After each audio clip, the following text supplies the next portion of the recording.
보통 이제 자녀를 갖게 되면 자녀의 이름을 짓기 위해서 고민을 합니다. 가능하면 우리 자녀가 좀 훌륭한 사람이 됐으면 좋겠다 하는 소망으로 우리 기대와 바램 이런 마음을 담아서 이름을 짓게 됩니다. 저도 아들 셋을 이름을 짓느라고 무척 고민했던 시간이 생각이 납니다. 그런데 자녀들은 부모의 소망대로 다 살지는 못하는 것 같습니다. 우리는 보통 그런 이야기를 할 때가 있습니다. 이름값도 못한다. 또 이름값 좀 해라. 이런 말을 하게 되죠. 본래 가지는 의미와 가치에 그 자신이 한 말과 행동이 턱없이 못 미쳐서 그 이름의 의미와 가치를 퇴색시킬 때 이름값 좀 해라. 이런 이야기를 합니다. 성경에 보면 그런 사람들이 좀 등장합니다. 예를 들어서 삭개오 같은 사람은 삭개오의 이름의 뜻이 의로운 사람, 순결한 사람 이런 뜻입니다. 그런데 예수님을 만나기 전에 그는 세금으로 토색하는 불의한 삶을 살았습니다. 이름은 의로운 사람인데 실제 삶은 불의한 삶을 살았던 거죠. 아마 사람들은 삭개오가 세리 노릇하면서 부당하게 세금을 뜯어가는 것들을 당하면서 저 사람 이름값도 못하네, 이름값이라도 하고 살지 이런 생각들을 했을 겁니다.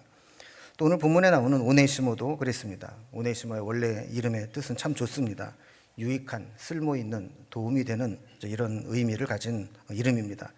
하지만 그 역시 바울을 만나서 변화되기 전에 그는 주인에게 큰 손해를 끼치고 도망 나온 무익한 종이었습니다. 이름은 유익한 사람인데 실제 삶은 무익한 삶을 살았던 것이죠. 여러분, 가룟 유다도 그렇습니다. 가룟 유다 역시 유다란 이름 자체가 찬양이라는 뜻인데 주님을 찬양하기보다는 주님을 배반한 배반자의 삶을 살았습니다. 이렇게 이름에 걸맞는 삶을 살지 못하는 사람들이 있다는 것이죠. 여러분은 이름의 뜻이 뭔지 본인은 다 아실 거 아니겠습니까? 여러분에게 이름을 지어주신 부모님이나 집안 어르신들이 어떤 기대나 바람 혹은 응원의 마음을 담아서 이름을 지어주셨을 텐데 우리는 그 이름에 걸맞는 삶을 살아가고 있는지 한번 중간에 돌아보면 좋겠습니다. 오늘 빌레몬서에 나오는 오네시모, 빌레몬, 바울 이 관계들을 통해서 우리의 신앙을 한번 돌아보는 시간이 되면 좋겠다 싶습니다. 먼저 이 빌레몬서의 전체적인 배경을 한번 좀 살펴봅니다. 이 오네시모라고 하는 사람은 원래 골로새 교회의 아주 믿음 좋은 부자 이 빌레몬이라는 사람의 종이었습니다. 빌레몬은 골로새 교회를 세우면서 자기 집을 이렇게 교회로 제공할 정도로 부자이면서 또 믿음이 좋은 신실한 성도였습니다. 바울은 이제 성경의 내용만 보면 이 골로새 교회를 간 적이 없습니다.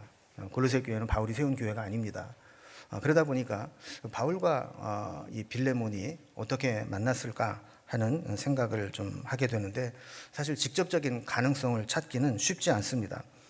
다만 이제 빌레몬이 부자였고 사업을 하는 사람이었기 때문에 그가 여러 지역을 사업차 다니면서 특히 바울이 에베소 같은 곳에 한 3년 정도 머물러 있을 때 아마 그곳에서 바울을 만나지 않았겠나, 그리고 그곳에서 말씀을 듣고 바울의 제자가 되지 않았겠나 하는 그런 가능성을 성경학자들은 제기하고 있습니다. 그래서 골로새서를 써서 보내기 전에 이미 이 바울과 골로새 교회의 이 빌레몬과는 이렇게 말씀을 양육하는 그런 관계였을 것이다라고 보게 됩니다. 자, 그러던 중에 이 오네시모라고 하는 사람이 주인 빌레몬에게 손해를 끼치고 도망가는 사건이 발생을 하게 됩니다. 18절 말씀 보면 그가 만일 네게 불의를 하였거나 네게 빚진 것이 있으면 나중에 내 앞으로 다 달아나라, 내가 계산하겠다 이렇게 할 정도로 이 주인에게 손해를 끼치고 도망갔다라는 거죠. 당시에는 종이 주인의 재산처럼 여겨졌기 때문에 종이 도망을 가면 그 자체로 손실을 끼치는 겁니다. 또 어떤 학자는 그가 아마 청지기처럼 중요한 주인의 업무를 보고 있었는데 그 일을 잘못해서 큰 손해를 끼쳤을 것이다 이렇게 해석을 하는 사람도 있습니다. 어쨌든 그가 이제 도망을 가게 되면서 빈손으로 도망갈 수는 없지 않습니까? 도피 자금이 필요한데 그러다 보니까 아마 닥치는 대로 주인 빌레몬의 집에서 현금화할 수 있는 것들을 가지고 도망을 갔을 가능성이 큽니다. 이렇게 되면서 오네시모는 주인 빌레몬에게 적지 않은 손해를 끼치고 도망을 나오게 된 겁니다. 어쩌면 빌레몬은 이제 추노를 고용해서 이 도망간 오네시모를 찾았을 수도 있습니다. 그러나 용케도 오네시모는 멀리 도망을 오게 되었고, 근데 와서도 제대로 살지 못했는지 감옥에 갇히는 신세가 되고 말았습니다. 근데 하필이면 바울이 수감 중인 감옥에 함께 갇히게 되어서 감옥에서 바울을 만나 꼼짝없이 바울로부터 말씀으로 양육받고 훈련되어 변화되는 과정을 겪게 됩니다. 그래서 10절 말씀을 보면 오네시모를 갇힌 자 중에서 낳은 아들 오네시모다 이렇게 표현합니다. 갇힌 자 중에 감옥에서 함께 영적으로 양육해서 자녀를 삼았다라는 것이죠.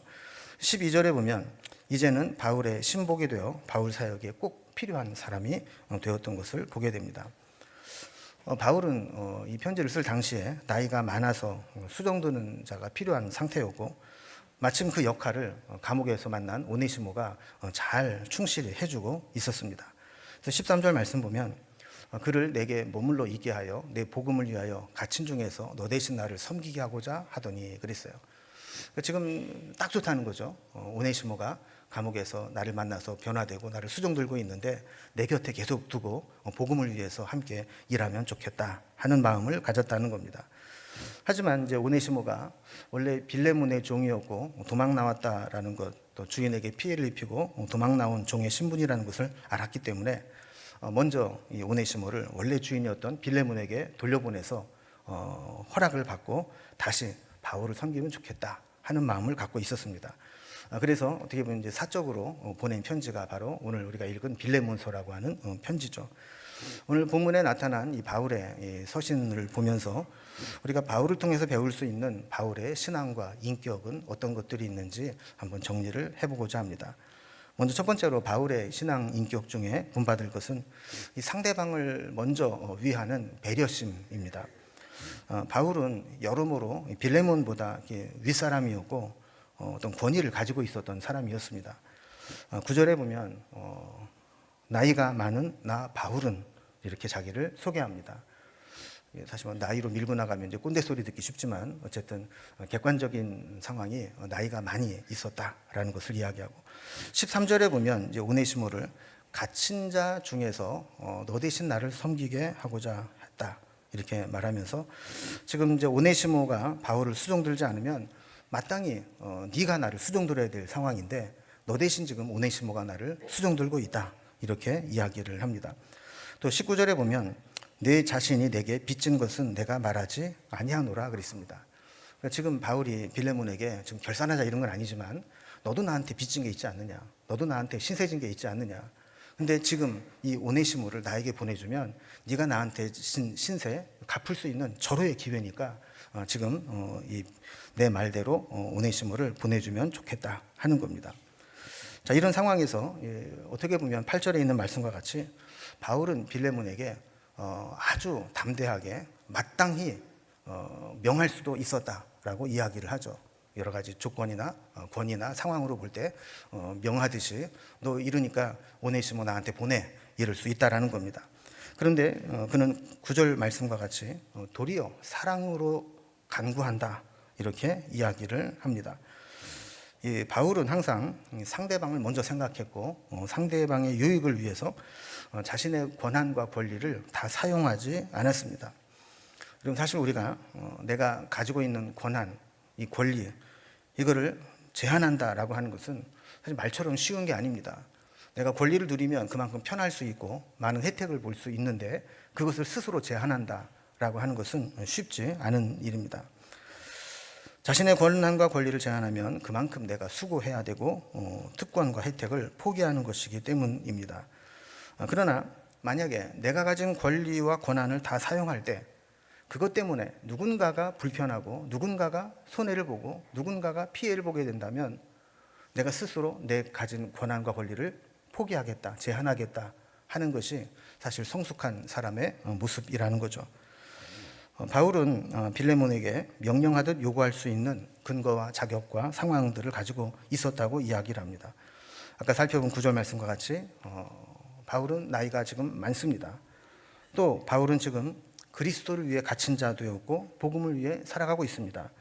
10절 말씀과 같이 그는 감옥에 갇혀 있었지만 자신의 안일함을 위해서 사는 것이 아니라 그곳에서도 사람을 만나서 양육하고 영적인 자식을 낳는 주를 위해 살고 있습니다. 그러니까 지금 바울이 빌레몬에게 오네시모를 내 곁에 두게 해달라라고 하는 것은 내가 옥살이하기 힘드니까 나를 좀 돌봐주는, 나를 편안하게 해주는 사람을 달라는 게 아니라 내가 지금도 감옥에 갇혀 있을 정도로 복음을 전하고 있는데 그 복음 전하는 일에 오네시모가 꼭 필요하니까 그 오네시모를 복음을 위해 나에게 보내달라 하는 이야기를 하고 있는 겁니다. 심지어 19절에 보면 빌레몬이 바울에게 빚진 것이 있었다고 이야기를 할 정도로 당당히 요구할 수 있는 상황이었다라는 것을 거듭거듭 이야기합니다. 그럼에도 불구하고 바울은 억지로 하지 않고 빌레몬 자의로 오네시모를 보내주도록 배려합니다. 바울에게 충분한 자격과 권한이 있음에도 불구하고 강요하거나 마땅히 명령하지 않았다는 겁니다. 14절에 보면 바울은 네 승낙이 없이는, 그러니까 빌레몬의 허락이 없이는 내가 아무것도 하기를 원치 않는다 이렇게 이야기를 했죠. 그리고 너의 선한 일이 억지같이 되지 아니하고 자의로 되게 하려 함이라 그랬습니다. 여러분, 아무리 좋은 일, 선한 일도 누가 시켜서 억지로 하면 그 빛이 퇴색되는 겁니다. 내가 자원해서 할 때 그 가치가 빛나게 되는 것이죠. 제가 예전에 어떤 모임에 참석을 한 적이 있습니다. 마치고 돌아오려고 하는데 한 목사님이 차를 안 가져오셔서 전철을 타고 가시겠다 그랬습니다. 옆에 있던 한 분이 대뜸 저에게 손 목사님이 가시면서 그분 모셔다 드리면 되겠네요 이렇게 얘기를 하는 겁니다. 근데 저도 이렇게 오는 길에 내려다 드리고 오면 되는 게 아니라 멀리 모셔다 드리고 와야 되는 상황인데 나보고 그렇게 하라고 하니까 얼떨결에 네 그렇게 하시죠 하면서 모셔다 드렸는데 내내 마음이 불편했습니다. 그렇게 그분 섬기고 싶으면 지가 하든지 아니면 살짝 저한테 그 목사님 좀 모셔다 드리면 어떻겠냐고 이렇게 얘기를 하든지 그러면 좋을 텐데 거기 있는 사람들 다 듣게 손 목사님이 오셔도 되면 되겠네요. 그래 버리면 내가 안 한다고 할 수도 없고 할 수도 없고 그렇게 되는 거죠. 그러니까 공은 자기가 챙기고 수고는 내가 해야 되는 이제 그런 상황이 되는 겁니다. 그러니까 좋은 일을 하면서도 마음이 불편했던 기억이 있습니다. 누구라고 얘기는 안 하지만 그 마음속에 담아두고 있는데 그러니까 이제 이게 이런 거죠. 아무리 좋은 것도 바울은 빌레몬의 입장을 생각하면서 내가 이렇게 명령할 수 있고 이렇게 하라고 할 수 있지만 내가 너의 승낙을 받고 싶다. 네가 먼저 좋은 일 하듯이 네 종을 풀어주고 자유로 나를 섬길 수 있도록 해주면 좋겠다. 이렇게 배려하는 마음이 있었던 겁니다. 여러분, 우리가 이렇게 내가 챙길 수 있고 내가 누릴 수 있는 것도 있지만 이렇게 상대방을 배려하는 마음, 이 바울의 그런 마음을 우리도 좀 배우고 살아가면 좋겠다 하는 겁니다. 두 번째로 바울에게서 배울 수 있는 신앙과 인격은 자신의 욕심보다도 도리를 선택했다라는 겁니다. 어떤 사람은 눈앞에 보이는 욕심 때문에 사람으로서의 도리를 포기하는 사람이 있습니다. 그러나 반대로 어떤 사람은 자신의 욕심은 있지만 그 욕심을 내려놓고 사람의 도리를 선택하는 사람도 있습니다. 욕심 같아서는 바울도 오네시모를 곁에 두고 싶습니다. 오네시모가 옛날 오네시모가 아닙니다. 한때 주인에게 손해를 끼치고 도망 나온 그런 애물단지가 아닙니다. 11절에 보면 그가 전에는 내게 무익하였으나 이제는 나와 내게 유익함으로 그랬습니다. 이제 누구에게든지 유익한 사람이 됐습니다. 있으면 덕이 되고 도움이 되는 그런 사람이 되었다는 겁니다. 심지어 12절에 보면 그는 내 신복이라 그랬습니다. 여러분, 이제 종이 성경을 가지고 있는 분들은 밑에 각주를 보면 이 신복이라는 그 각주에 심장이라고 번역해 놓은 것을 보게 됩니다. 그래서 공동 번역에 보면 이렇게 번역을 해놓습니다. 이렇게 오네시모를 너에게 보내는 것은 내 심장을 떼어 보내는 셈입니다. 그 정도로 지금 바울에게는 오네시모가 심장과 같이 소중한 그런 사람임에도 불구하고 내가 보낸다 이렇게 번역을 한 겁니다. 그러니까 오네시모가 지금 바울에게 얼마나 힘이 되고 있습니까? 바울의 입장에서 얼마나 이 오네시모를 자기 곁에 두고 싶겠습니까? 그래서 13절에 보면 솔직하게 이야기를 합니다. 갇힌 중에서 나를 섬기게 하고자 하는 마음이 있었다라는 것이죠. 그러나 빌레몬의 종인 것을 알고도 그걸 자기 곁에 두게 되면 결국 빌레몬의 종을 도적질한 것이 되기 때문에 자기의 욕심보다는 도리를 위해서 빌레몬에게 돌려보내고 허락을 받고자 한 겁니다. 저는 설교를 준비하면서 이 바울이 만약에 한국에 있었다면 분명히 충청도 사람이었을 것이다 하는 생각을 해요. 명령할 수 있고 이렇게 해라 할 수 있지만 돌려서 내가 이런 마음은 있지만 그래도 네 거 해, 돌려보낼게, 네가 알아서 해, 이렇게 얘기를 하는 거죠. 여러분, 누구나 자기에게 좋은 거는 압니다. 자기에게 큰 유익이 된다면 욕심이 생기는 것 당연합니다. 그러나 그 욕심이 사람의 도리를 포기하게 만드는 것이 되어서는 안 됩니다. 그래서 우리는 늘 우리 자신을 살펴야 됩니다. 잠시라도 이 욕심에 눈이 어두워지면 사리 판단이 흐려지게 되고 내가 갖지 말아야 될 것을 갖고 싶은 욕망이 생기게 되기 때문입니다. 우리는 살다 보면 욕심이 생기는 게 있을 수 있습니다. 이게 물질일 수도 있고 사람일 수도 있고 어떤 자리일 수도 있고 환경일 수도 있는데 그런 욕심이 생길 때마다 우리는 그 욕심 때문에 혹시 내가 도리를 포기하는 것은 아닌지, 또 욕심이 마땅히 가져야 될 도리를 하지 못하게 하진 않는지 돌아보면서 내 이익보다 사람의 도리를 선택하는 그런 바울의 모습을 본받아야 되는 겁니다. 세 번째로 바울에게서 배울 수 있는 것은 상황이나 환경에 상관없이 사명을 감당했다라는 것입니다. 인간은 환경이나 상황에 제한을 받는 존재입니다. 특히 바울처럼 감옥에 갇히게 되면 물리적으로 시간과 공간에 제한을 받습니다.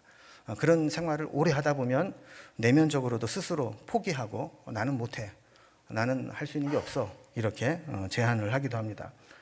훈련되지 않은 사람은 상황이 여의치 않으면 꼭 해야 될 것부터 포기를 하게 됩니다. 여러분, 우리가 바쁘고 시간이 없으면 제일 먼저 어떤 시간을 포기합니까? 기도하는 시간, 말씀 묵상하는 시간, 하나님과 교제하는 시간, 이것부터 미루고 포기하는 경향이 있습니다. 우리가 뭐 바쁘다 그러지만 아무리 바빠도 우리 여성분들 밖에 나갈 때 화장은 다 하고 나갑니다. 아무리 시간이 없어도 할 거는 다 한단 말이죠. 그런데 정말 내가 해야 될 중요한 것들은 미루고 포기하는 경우가 있다는 겁니다. 경제적으로 빠듯한 달이 되면 제일 먼저 뭐부터 줄입니까? 그래서는 안 되겠지만 헌금은 다음에 좀 하고 일단 쓸 것부터 급한 것부터 끄자, 이렇게 되는 겁니다. 힘들고 지치면 여러분 뭐부터 중단합니까? 봉사하고 남을 위해 희생하는 것들을 중단합니다. 그러나 바울은 그렇지 않았습니다. 감옥에 갇혀서 자기가 할 수 있는 것들이 제한되고 또 힘든 상황 가운데에서도 내게 맡겨준 사명 복음을 위해서 최선을 다했습니다. 감옥에 갇혀서 할 수 있는 게 뭐냐? 거기에 갇혀있는 사람에게 복음을 전하고 말씀으로 양육하는 것이었습니다. 예전에 제가 부목사를 처음 시작하면서 사랑의 교회 옥하는 목사님이 인도하는 제자훈련 세미나, 칼 세미나라고 하는 데를 참석한 적이 있습니다. 제자훈련을 이렇게 해야 된다. 선교단체에서 하는 제자훈련을 교회에 접목시킨 그런 교회사적으로 참 중요한 일이었죠. 근데 이게 사실 제자훈련, 소그룹으로 한다는 게 결국 쉬운 게 아니었습니다. 이게 여건이 좋은 교회도 있지만 또 소그룹으로 모임을 하는 게 어려운 교회도 있습니다. 근데 모든 일정을 마치고 이제 질의응답하는 시간이 있었는데 시골에서 목회하시는 목사님이 오가는 목사에게 질문을 했습니다. 목사님, 사랑의 교회는 서초동에 부유하고 젊고 학벌도 있고 시간도 여유 있는 사람들이 모인 교회이니까 제자훈련이 가능하겠지만 우리 같은 시골 농촌 교회에서는 다 나이 드신 분만 있고 학벌도 딸리고 시간도 없는데 제자훈련이 되겠습니까? 맨날 들어도 까먹는다 그러는데 뭘 성경을 외우라고 그러고 또 설교를 나누라고 그러고 이게 되겠습니까? 이 질문을 이렇게 할 때 옆에를 봤는데 시골에서 오신 목사님들은 전부 고개를 끄덕끄덕 하면서 공감을 하는 겁니다. 그렇지, 제자훈련도 여건이 돼야 하는 거지 우리 같은 시골 교회는 힘들어, 이렇게 공감을 하는 것처럼 보였습니다. 그래서 옥 목사님이 이제 대답을 지금 기다리는 겁니다. 그럼 옥 목사님 뭐라고 대답을 했을까요? 이제 정확한 워딩은 생각이 안 나지만 대충 이런 내용입니다. 물론 제자훈련에 유리한 교회도 있고 어려운 교회도 있죠. 그러나 제가 이 질문으로 그 질문에 답변을 하겠습니다. 만약에 옥 목사가 여러분의 교회에 간다면 제자훈련을 하겠습니까? 안 하겠습니까? 여기에 모든 대답이 끝난 겁니다. 많은 사람들이 환경과 상황과 여건을 보면서 우리는 안 돼, 못해 이렇게 할 때 옥 목사님이 그 교회에 목회한다면 하겠느냐 안 하겠느냐? 당연히 한다라는 겁니다. 시골 교회든 농촌 교회든 노촌 교회든 교인이 한 명밖에 없든 10명이 있든 20명이 있든 그 사람을 붙들고 옥 목사님이라면 할 거라는 거죠. 여러분, 사도 바울도 마찬가지입니다. 감옥에 있다고 사명을 포기하지 않았습니다. 그곳에서 만난 죄수 오네시모를 데리고 제자 훈련을 했습니다. 여러분, 감옥에서 꼼짝없이 같이 있어야 되니까 피할 방법도 없고 도망갈 것도 없고 시간 없다고 할 수도 없습니다. 무조건 바울이 전하는 말씀을 들어야 되고 훈련받아야 됐던 겁니다. 그래서 전에는 무익한 자였지만 유익한 자가 되었습니다. 사람은 보통 자기가 힘든 상황에 처하면 나부터 살고 보자 그러면서 사명이고 뭐고 일단 뒤로 미루는 경향이 있습니다. 그러나 바울은 그렇지 않았습니다. 감옥에 갇혀 있어도 그 사명을 감당했던 것입니다. 우리도 상황이 사명을 중단시키거나 또 환경이 사명을 포기하게 하지 않도록 우리의 삶의 우선순위를 늘 지키고 살펴야 되는 것이죠. 마지막으로 이 바울에게서 배울 수 있는 신앙 인격은 사람을 중요하게 여기는 안목이 있었다는 겁니다. 당시에는 이제 노예 제도가 있었습니다. 제 아무리 세상에서 잘난 사람도 노예가 되면 사람 대접을 받지 못하는 시대였습니다. 바울이 개인적인 힘과 노력으로는 노예 제도를 폐지할 수가 없었습니다. 그래서 바울은 그 상황 속에서 사람을 높이고 사람의 가치를 인정하는 삶을 살았습니다. 그래서 줄곧 이 오네시모를 빌레몬에게 더 이상 도망간 노예라고 생각하지 말고 이제는 사랑받는 형제라고 대해달라.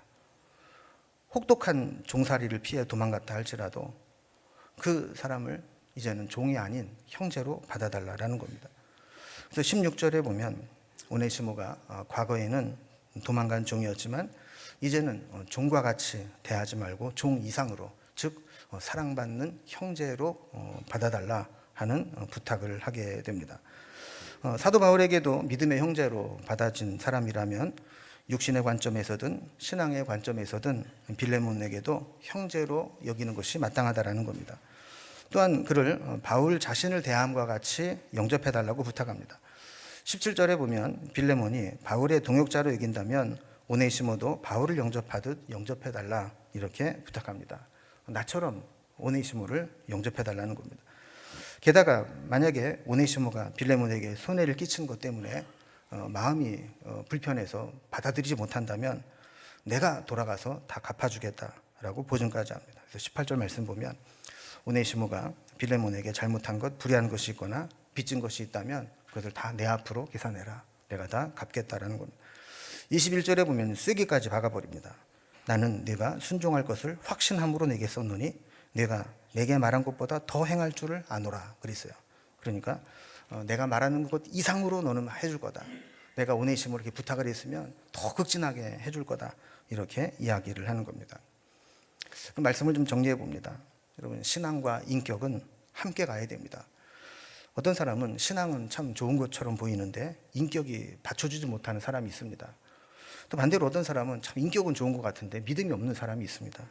이런 사람들은 주님께 쓰임받기가 어렵습니다. 그런 면에서 바울은 신앙과 인격을 균형 있게 갖추고 있었던 사람이었습니다. 오늘 빌레몬과 오네시모를 대하는 이 바울의 모습을 보면서 바울에게서 배울 수 있는 신앙과 인격을 다시 한번 점검해 봅시다. 첫째로는 상대방을 위하는 배려심, 그리고 자신의 욕심보다는 도리를 선택하는 인격, 상황이나 환경에 상관없이 사명을 감당하는 믿음, 그리고 사람을 중요하게 여기는 안목, 이런 것들이 우리가 살아가면서 그런 비슷한 상황을 만날 때 우리의 삶의 원리가 되어줄 수 있기를 주님의 이름으로 기원합니다.